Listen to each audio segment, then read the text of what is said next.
Hi guys, welcome to Crick Chat with Venkatesh.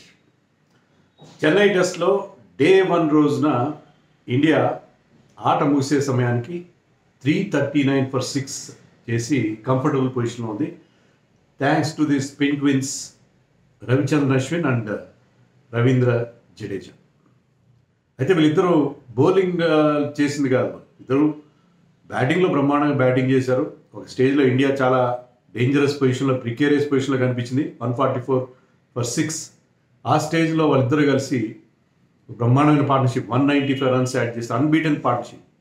Ashwin 1 or 2 నాట్అవుట్తో batting చేస్తున్నాడు, తన 6th test century complete చేస్తున్నాడు. And Jadeja కూడా century తీసుకు వెళ్తున్నాడు, 86 నాట్అవుట్. సో వాళ్ళిద్దరు అంత బాగా ఆడడంతో ఏంటంటే ఇండియాకి they saved the blushes for India అని చెప్పాలి. లేకపోతే ఒక స్టేజ్లో ఇండియా చాలా ఇబ్బందులు కలిగింది. అప్పుడు మరొక వికెట్ పడి ఉంటే ఇండియా 200 220 చేసి ఆల్అవుట్ అయ్యేది, బ్యాక్ ఫుట్లో ఉండేది. కానీ అలా కాకుండా ఇప్పుడు రిలేటివ్లీ కంఫర్టబుల్ పొజిషన్లో ఉందని చెప్పాలి. చాలా గమ్మత్తుగా స్టార్ట్ అయింది టెస్ట్ మ్యాచ్. ఎందుకంటే మ్యాచ్ ఎక్కడ జరుగుతుంది? చెన్నైలో మంచి వేడిగా ఉంటుంది, స్పిన్ పిచ్ ఉంటుంది అలా అనుకుంటున్నాం కదా. అలా కాదు, పిచ్ మీదేమో గ్రాస్ ఉంది, red soil pitch, conditions over cost ఉన్నాయి. రెండు టీమ్స్ కూడా స్పిన్నర్స్ని పక్కన పెట్టేసి ఇద్దరు ముగ్గురు స్పెషలిస్ట్ పేసర్స్ని ఆడిస్తున్నారు. టాస్ గెలిచిన బంగ్లాదేశ్ టీం ముందుగా ఫీల్డింగ్ ఎంచుకున్నారు. అండ్ ఈవెన్ రోహిత్ శర్మ చెప్పాడు, మేము టాస్ గెలిచినా ముందుగా బౌలింగ్ చేసేవాళ్ళు అని చెప్పి. సో టాస్ ఓడిపోయినప్పుడు విజిబిలీ అనాయిడ్గా, చాలా బాధగా కనిపించాడు రోహిత్ శర్మ. ఎందుకంటే ఆ పిచ్ మీద సాఫ్ట్గా ఉంది పిచ్, డ్యాంప్ పిచ్, మాయిశ్చర్ ఉంది, గ్రాస్ ఉంది, red soil pitch, overcast conditions. Fast బౌలర్స్కి పూర్తిగా అనుకూలమైన పరిస్థితులు. దానికి తగినట్టుగానే Bangladesh bowlers bowled really well. అందరూ అని చెప్పలేదు, ఒక్క హసన్ మహమూద్ ఒక్కడే బ్రహ్మాండంగా బౌలింగ్ చేశాడు.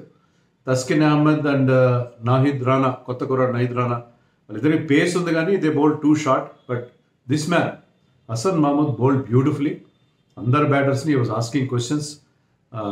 జస్ట్ సటిల్ మూమెంట్, అతను off the seam movement, wobble సీమ్తో సాధించాడు అతను. దాంతో ఏంటంటే చాలా ఇబ్బంది పెట్టాడు, ముఖ్యంగా రైట్ హ్యాండర్స్ని ఇబ్బంది పెట్టాడు. రోహిత్ శర్మ ఒక ఎల్బిడబ్ల్యూ అపీల్ తప్పించుకొని డిఆర్ఎస్కి వెళ్తే అది అంపైర్స్ కాలేదు. నెక్స్ట్ ఓవర్లోనే సెకండ్ స్లిప్లో క్యాచ్ ఇచ్చి అవుట్ అయిపోయాడు. And Shubman Gill was all at sea, ఏమాత్రం కంఫర్టబుల్గా అనిపించలేదు. కానీ ఒక లెగ్ సైడ్ బాల్ని ఆడే ప్రయత్నంలో కీపర్ క్యాచ్ ఇచ్చి అవుట్ అయ్యాడు. విరాట్ కోహ్లీ లుక్డ్ అగ్రెసివ్ ఇంటెంట్తో కనిపించాడు. అంటే అక్కడ పిచ్ బౌలర్స్కి అసిస్ట్ చేస్తుంది, కాస్త కౌంటర్ అటాక్ చేద్దాం అనుకున్నాడు. ఏంటో మరి ఈ ట్రై టు డ్రైవ్ అయ్యే delivery, out side the off stump delivery try చేసే ప్రయత్నంలో అతను కూడా కీపర్ క్యాచ్ ఇచ్చి అవుట్ అయిపోయాడు. So India I think 34 for 3 అయిపోయింది. సో 3 వికెట్లు వెంటనే పడ్డాయి. ఖచ్చితంగా చాలా ఇబ్బందుల్లో కనిపించారు. సో ఆ స్టేజ్లో team looked in great trouble. Number 5లో యాక్చువల్గా రాహుల్ రావాలి కదా, కేఎల్ రాహుల్ రావాలి. అతను ఓపెనింగ్ బ్యాట్స్మెన్. అక్కడ బాల్ అక్కడ సీమింగ్ కండిషన్స్లో అతను వస్తే బాగుంటుంది అనుకుని, కానీ బట్ అది గౌతమ్ గంభీర్ డెసిషనా, రోహిత్ శర్మ డెసిషన్ తెలీదు. Rishabh Pant was sent. That was a very very good decision అని నాకు అనిపించింది. ట్వీట్ కూడా చేశాను. ఏంటంటే ముఖ్యంగా ఈ హసన్ మహమూద్, ఎవరైతే అతను ఎక్కువ పేస్ లేకపోయినా బాల్ని చక్కగా మూవ్ చేస్తున్నాడు, అతను లెఫ్ట్ హ్యాండర్స్కి అంత ఇబ్బంది పెట్టలేదు. Yashasvi Jaiswal was batting with relative comfort compared to the right handers. So left handers మీద అంత ఎఫెక్టివ్గా లేడు అతను, కానీ మిగతా బంగ్లాదేశ్ బౌలర్స్. సో ఒక లెఫ్ట్ హ్యాండర్ ఆల్రెడీ క్రీస్లో ఉన్నా కూడా మరొక లెఫ్ట్ హ్యాండర్ పంపించారు. Good decision, very good decision. And Pant look comfortable. Pant అలాగే ఇద్దరు left handers. Even Jaiswal played brilliantly. ఎందుకంటే జైస్వాల్ మనం చూసి ఇంగ్లాండ్కి అగేన్స్ట్గా 700 రన్స్ చేశాడు, అగ్రెసివ్గా ఆడాడు, 25 6లు కొట్టాడు సిరీస్లో.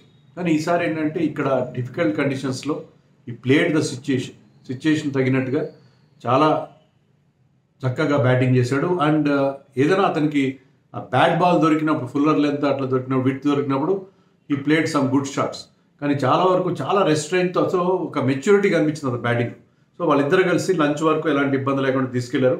And Rishabh Pant more aggressive and he looked comfortable.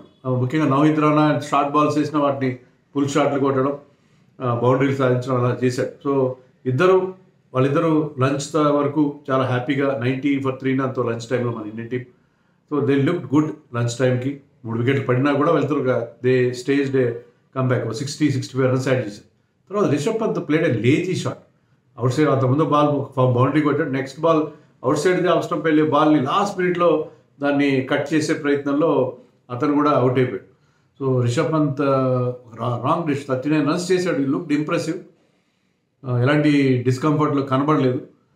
But pitch was still playing some tricks. Fast bowlers ఖచ్చితంగా హెల్ప్ ఉంది, బౌన్స్ ఉంది, క్యారీ ఉంది, సమ్ మూమెంట్ కూడా ఆఫ్ ద సీమ్ మూమెంట్ కూడా పిచ్ మీద కనిపించింది. యశస్వి అండ్ రాహుల్ కలిసి ఒక పార్ట్నర్షిప్ ఒక 40-45 రన్స్ యాడ్ చేశారు. రాహుల్ ఎప్పటిలాగే చాలా ఓవర్ డిఫెన్సివ్గా కనిపించాడు నాకైతే. కొంచెం పాజిటివ్ ఇంటెంట్ ఆడుంటే బాగుండేది, కానీ ఆడలేదు. అతను కూడా Yashasvi also out to Hasan మహమూద్కి 4th వికెట్ ఇచ్చాడు యశస్వి. అండ్ మెహదీ హసన్ బౌలింగ్లో రాహుల్ అవుతాడు. ఒక లెగ్ సైడ్ గ్లాన్స్ చేయబోయి షార్ట్ లెగ్లో ఫీల్డర్ క్యాచ్ ఇచ్చి అవుతాడు. సో 5 వికెట్స్ పడ్డాయి అట్ 144 దగ్గరే 4th and 5th వికెట్ పడిపోయింది. So sorry 5th and 6th wicket పడ్డాయి. సో వికెట్స్ పడిపోయిన సెకండ్ సెషన్లో కూడా మనకి. సో 144 for 6 దగ్గర టీం చాలా ట్రబుల్లో కనిపించింది. బట్ అప్పుడు జడేజాతో జాయిన్ అయ్యాడు అశ్విన్, లోకల్ బాయ్. మొన్ననే బర్త్డే 38 years కంప్లీట్ చేస్తున్నాడు. 17th అతని birthday. So birthday boy, local boy walked into the crease, probably playing his last test at home. ఎందుకంటే అశ్విన్కి 38 ఏళ్ళు, 3 ఏళ్ల తర్వాత మళ్ళీ చెన్నైలో మనం టెస్ట్ మ్యాచ్ ఆడతాం. నెక్స్ట్ టెస్ట్ మ్యాచ్ ఎప్పుడు ఆడతామో తెలీదు. So last test match at home ground probably.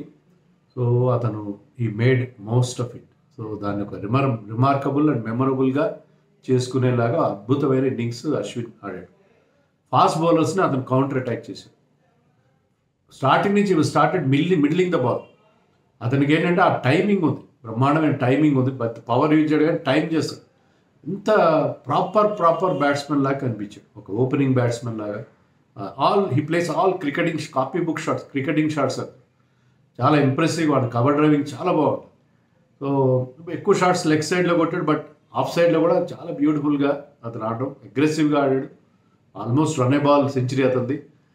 And he attack the fast bowlers, Jadeja attack the spinners. So ఇద్దరు they complemented each other very well. So ఇద్దరు కలిసి బ్రహ్మాండమైన పార్ట్నర్షిప్తో ఇండియాని ప్రమాదం నుంచి బయట. ఎందుకంటే వాళ్ళే కదా మళ్ళీ బౌలింగ్ చేసేటప్పుడు వాళ్ళకి they have runs under the kitty, వాళ్ళు they can bowl well. So వాళ్ళు ఆ సిచ్యుయేషన్ వాళ్ళే క్రియేట్ చేసుకున్నారు. మంచి స్కోర్ చేస్తే ఏంటంటే వాళ్ళు బౌలింగ్లో they can be more effective. So వాళ్ళకి ఆ రంగం సిద్ధం చేసుకున్నారు. ఇద్దరు కలిసి చాలా చక్కగా బ్యాటింగ్ చేశారు. ఇద్దరు అగ్రెసివ్గా ఆడారు. అండ్ ఇద్దరు చెరి 10 4లు కొట్టారు, చెరి 2 6లు కొట్టారు. And Ashwin look really good, really good. చాలా అగ్రెసివ్గా అతను ఆడిన తీరు, the way he was finding those gaps. So అతనికి ఆ గ్రౌండ్ బాగా తెలుసు కదా, ఎందుకంటే రీసెంట్గానే అక్కడ అతను ఆ టీఎన్పిఎల్ ఆడాడు. టీఎన్పిఎల్లో దిండిగల్ డ్రాగన్స్ ఏదో టీం, దాంట్లో అతను చాలా బాగా he batted as opener and number 3. 3 వరుసగా 3 హాఫ్ సెంచరీలు చేశాడు లాస్ట్ 3 మ్యాచెస్లో. So he's in good nick. ఆగస్ట్లో చాలా రోజులైంది ఆడి, ఆగస్ట్ బీయింగ్ ఫస్ట్ వీక్లో. బట్ స్టిల్ ఆ గ్రౌండ్లో ఆడినది, ఆ గ్రౌండ్లో ఎన్నో matches, he knows the ground like the back of his hand. ఆ యాంగిల్స్ అన్ని బాగా తెలుసు అతను. సో అతను బ్రహ్మాండమైన ఇన్నింగ్స్ ఆడాడు. లాస్ట్ టైం కూడా ఇక్కడ 2021లో ఇంగ్లాండ్తో టెస్ట్ మ్యాచ్ జరిగినప్పుడు సెకండ్ టెస్ట్ మ్యాచ్లో అతను హీ స్కోర్డ్ 100, 8 వికెట్స్ తీశాడు. ఆ మ్యాచ్లో రోహిత్ ఒక 160 చేసినా కూడా అతన్ని అప్స్టేజ్ చేసి he got man of the match award కూడా ఆ మ్యాచ్లో. అలాగే ఈసారి కూడా ఒక అద్భుతమైన ఇన్నింగ్స్ అతను. అండ్ జడేజా అతను మంచి సపోర్ట్ ఇచ్చాడు. తర్వాత మ్యాచ్ తర్వాత బ్రాడ్కాస్టర్తో మాట్లాడుతూ అశ్విన్ చెప్పాడు, జడేజా నేను కొద్దిగా నాకు మంచి సపోర్ట్ ఇచ్చాడు. తర్వాత జడేజా రన్స్ వెరీ క్విక్, కానీ 3s తీయక్కర్లేదు, 2s మాత్రం తీద్దాము అని చెప్పి రన్నింగ్ బిట్వీన్ ద విషయంలో అంత ప్రెషర్ పెట్టలేదు నా మీద అని కూడా చెప్పాడు. సో వాళ్ళిద్దరి పార్ట్నర్షిప్ బౌలింగ్ క్రీస్లో ఉన్న కదా, బ్యాటింగ్ క్రీస్లో కూడా వాళ్ళిద్దరి పార్ట్నర్షిప్ బ్రహ్మాండంగా కంటిన్యూ అయింది. స్పిన్ ట్విన్స్ ఇద్దరు కలిసి ఇండియాని ఇబ్బందులు లేకుండా తీసుకు మనం అనుకున్నట్టుగానే బంగ్లాదేశ్ డిడ్ వెల్. వాళ్ళ స్పిన్నర్స్ పెద్ద హెల్ప్ లేదు, ఎందుకనో షాకిల్ హసన్ చాలా లేట్గా బౌలింగ్ ఇచ్చాడు. ఈ తర్వాత అతను బౌలింగ్కి వచ్చాడు. మెహదీ హసన్ మిరాజ్ కూడా పెద్దగా ఎఫెక్టివ్ అనిపించలేదు. కానీ towards the end of the day's play some deliveries were seen turning. ఆ టర్న్ ఉంటుంది, బౌన్స్ కూడా ఉంటుంది. సో పోను పిచ్ కొద్దిగా స్పిన్నర్స్కి అనుకూలమయ్యే అవకాశం ఉంది. రేపు first thing in the morning 8 hours మాత్రమే వేసారు వాళ్ళు bowling. First thing in the morning they will get new ball. New బాల్తో వీళ్ళిద్దరూ ఎక్కువసేపు ఉండకపోవచ్చు, ఎందుకంటే రేపు మార్నింగ్ మళ్ళీ ఆ మాయిశ్చర్ వల్ల మళ్ళీ బౌలింగ్లో ఫాస్ట్ బౌలర్స్కి హెల్ప్ ఉండొచ్చు. సో మన వాళ్ళు 350, 360 చేస్తే పర్వాలేదు. మనం 400 చేస్తే they will be in a very very good position. Driver సీట్లో ఉంటారు ఈ పిచ్ మీద. 400 will be a very good score. But 350, 360 చేసినా కూడా I think that's going to be a good score. Akashdeep also can bat. India is playing 3 spinners, 3 seamers. So I think India మంచి పొజిషన్లో ఉంది thanks to the local boy Ashwin and Jadeja. ఇద్దరు నిజంగా మనం ఇండియాలో 17 series వరుసగా గెలిచాం, 12 ఏళ్ళ నుంచి ఒకసారి కూడా ఓడిపోలేదంటే వీళ్ళిద్దరు బౌలింగే కాదు బ్యాటింగ్ కూడా బాగా చేస్తారు. బ్యాటింగ్ కూడా ఇండియాలో అశ్విన్కి ఇది 6వ సెంచరీ, హోమ్లో ఇది 4th సెంచరీ. సో వీళ్ళిద్దరు బ్యాటింగ్ కూడా బాగా చేస్తారు. మనకి ఆ బ్యాటింగ్లో ఆ డెప్త్ ఇస్తారు. అందుకని ఇలాంటి సిచ్యువేషన్ వచ్చినా కూడా ఈ ఇద్దరు స్పిన్ బౌలింగ్ ఆల్రౌండర్స్ మనం ఆదుకుంటారు కాబట్టి, బౌలింగ్లో దాన్ని కవర్ చేస్తారు కాబట్టి మనం వరుసగా ఇన్ని సిరీస్ గెలుస్తాం. మరి వీళ్ళ తర్వాత వచ్చే వాళ్ళు కూడా ఇంత ఎఫెక్టివ్గా ఉంటారా లేదా అనేది చూడాలి. But so far so good, wonderful performance by the spin twins. ఇద్దరు చెన్నై బాయ్స్ కదా, ఒకడేమో చెన్నై లోకల్ అయితే మరొకరు చెన్నై సూపర్ కింగ్స్ వాళ్ళు. సో బోత్ ఆఫ్ దెమ్ వాళ్ళకి అది హోమ్ గ్రౌండ్ లాగానే, ఒకరికి ఒరిజినల్ హోమ్ అయితే ఒకరికి సెకండ్ హోమ్. సో ఇద్దరు చెన్నై బాయ్స్ కలిసి మనని ఒడ్డున పడేశారని అనుకోవాలి కదా.